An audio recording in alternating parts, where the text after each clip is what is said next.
hacer y resolver los dos sistemas de ecuaciones, ya sea por la vía automática que es el mercado que resuelve el sistema de ecuaciones, o por la vía matemática que es teniendo la información completa de todos los hechos. El problema, decía von Hayek, es si cambiamos un dato. ¿Está claro? O sea, Vilfredo Pareto, el argumento que había usado es, son millones de ecuaciones. Y ahí vino la idea de que con la computación las millones de ecuaciones se podían resolver. Sí, son millones de ecuaciones y nada cambia. Hagan un pequeño cambio y ya no son millones, son trillones de ecuaciones. ¿Me siguen el argumento? O sea, ¿cómo se transmite esa información? Una de las cosas que decía von Hayek en ese debate era: el problema es si hay cambio tecnológico, porque el cambio tecnológico produce unas transformaciones enormes. Yo se las voy a explicar muy brevemente. Supongamos que se descubre cobre muy abundante, o petróleo, busquen el ejemplo que ustedes tienen. ¿Qué es lo que hace el mercado? Abarata el cobre. En la medida que abarata el cobre, todos empezamos a sustituir en cada producción por más cobre, entre bienes por los bienes que tienen más cobre, en el tiempo a favor de bienes intensivos en cobre. Esa información es muy difícil de transmitir. El ejemplo que yo usaba siempre cuando contaba estos debates en clase, voy a moverme un segundito, es el mercado hace todo ese proceso automáticamente. La planificación tiene que recalcular todo de nuevo. Es como si ustedes manejaran. Ustedes vieron que cuando manejan, ustedes actúan como un servomecanismo. Manejan sin pensar. Actúan mecánicamente porque ya saben cómo tienen que reaccionar. Ahora, ustedes lo pueden manejar mirando el manual. Por ejemplo, cuando ustedes tienen que meter la primera, dice: saco el pie del acelerador, introduzco el pie izquierdo en el embrague, desplazo la palanca de cambios, bajo las revoluciones, las vuelvo a subir. Se matan en todas las medidas. ¿Está claro? Eso era lo que era la planificación. O sea, en teoría el problema se podía resolver, pero en la práctica era un sistema muy torpe. ¿Cuán torpe es? No es torpe cuando usted tiene que vacunar a toda la población. Ahí es fácil.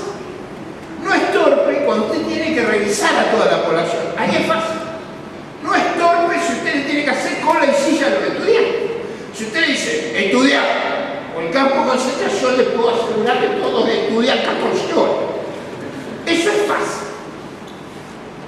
Cuando usted tiene que lidiar con qué ropa fabrica, de qué color, de qué tamaño, para qué estado de la naturaleza, qué tipo de auto, con qué modificación, con qué innovación, ese sistema es un horror.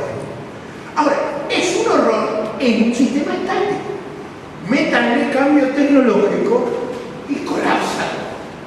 Y eso es lo que ocurre a mediados de los 70, comienzos de los 80, con un fenómeno extraordinario que fue la aceleración del cambio técnico. Nosotros somos contemporáneos a ese fenómeno notable.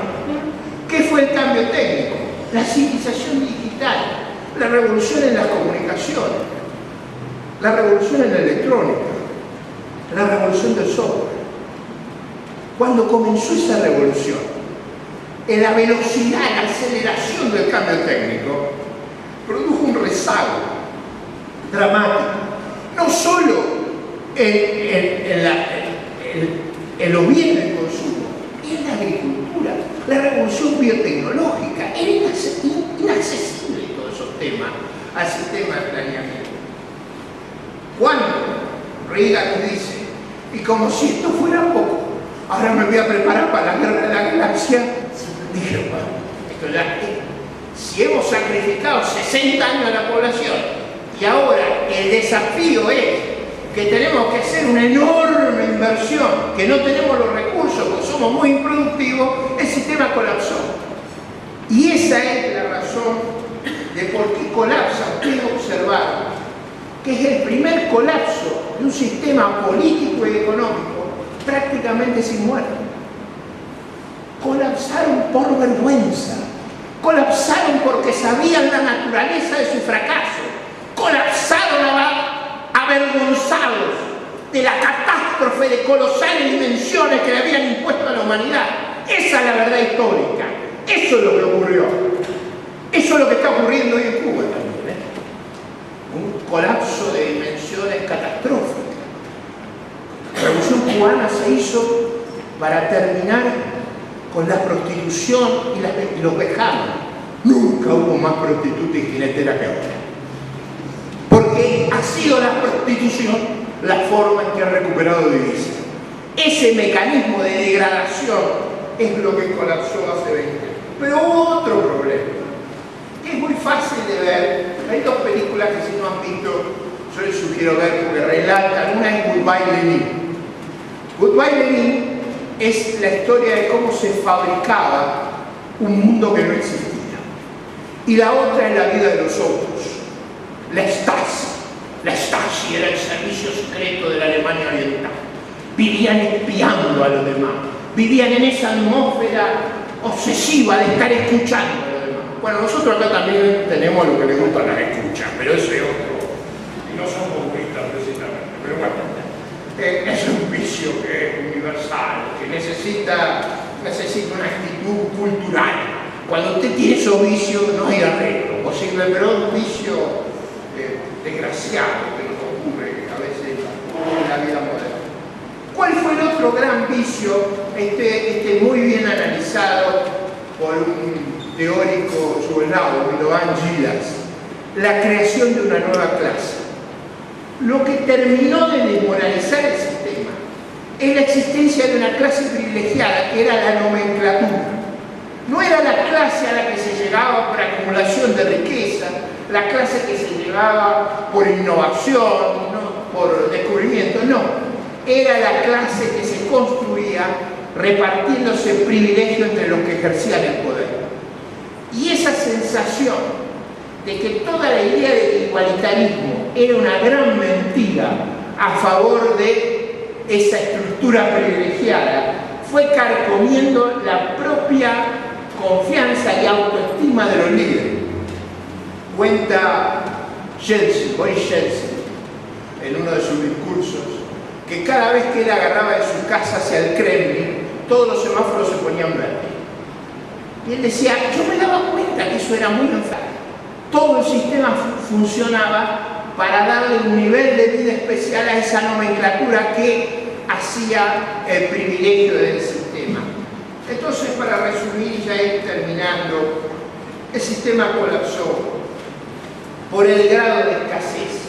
Los relatos cotidianos de esa época, en la Unión Soviética había colas, pero colas formidables para todo. Todo el mundo andaba con una bolsa gigantesca, porque donde usted veía una cola corta o veía que había algún bien, tenía que tener la bolsa para llevárselo. ¿Me siguen? O sea, el sistema estaba siempre en escasez. Entonces, como usted sabía que vivía en escasez, andaba con la bolsa, esperando la oportunidad.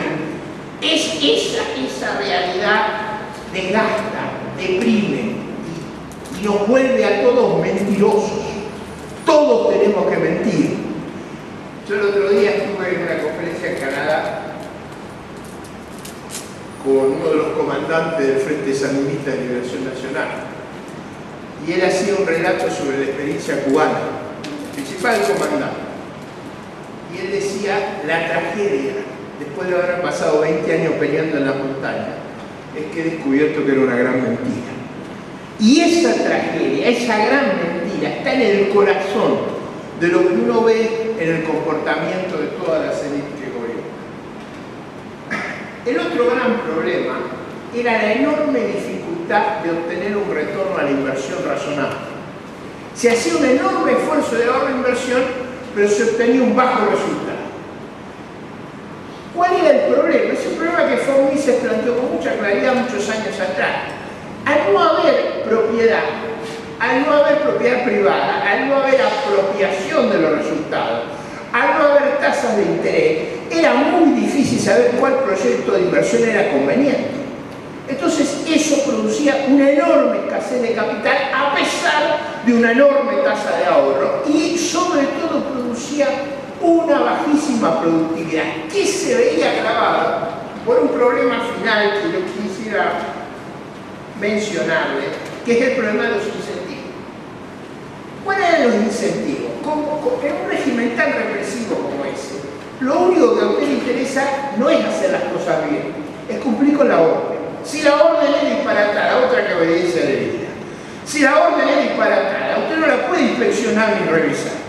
Porque como lo van a sancionar si usted no respetó la orden, usted cumple la orden. Entonces en la Unión Soviética se producía no para servir alguna necesidad, sino para cumplir la orden. A veces se producía para dejarlo poner toda la producción en un depósito. Porque lo que era importante es que usted tildara en la orden que recibía. Si eso servía, no servía en temas irrelevantes. Ese problema de incentivos se daba en todas las actividades económicas. Finalmente, ¿es posible resolver este problema teóricamente? ¿Fue que hubo mala gestión o es que el sistema es inviable? Yo creo que el sistema es inviable por una razón muy simple. El sistema de precios es un mecanismo computacional formidable, transmite información a una velocidad y en un índice numérico que no hay otro sistema asignativo que lo pueda hacer. Yo siempre lo enseñaba con esta paradoja. Yo decía, los seres humanos se diferencian de los animales, entre otras cosas, pero esencialmente por el lenguaje. El lenguaje, nuestro lenguaje, ¿qué nos permite? Nos permite acumular cultura. Cultura como opuesto a la naturaleza. Nosotros no tenemos que hacer como hacen los animales la experiencia cada vez. Nosotros acumulamos la experiencia del pasado. ¿Por qué? Porque la podemos almacenar. ¿Cuál es la clave del almacenaje? Es el lenguaje. Es el lenguaje. El lenguaje nos permite acumular conocimiento. ¿Qué nos permite el sistema de precios? Nos permite ahorrar recursos, porque nos da una información que es imposible de transmitir en otros términos. La comprensión profunda de eso es cuando usted comprende qué quiere decir la mano invisible de Adam Smith y por qué usted ha llegado a este nivel de civilización. Usted llegó a este nivel de civilización porque en la interacción social se descubrieron el lenguaje y el mercado. Muchas gracias.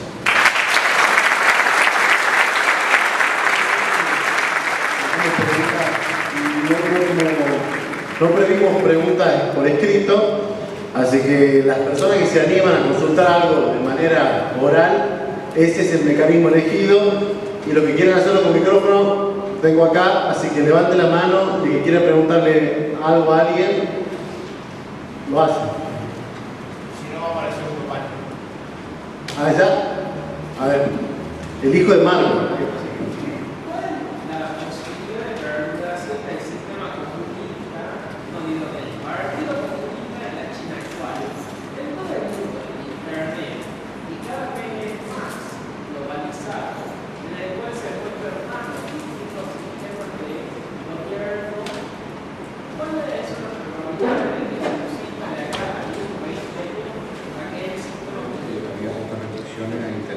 China, y eso es un dilema.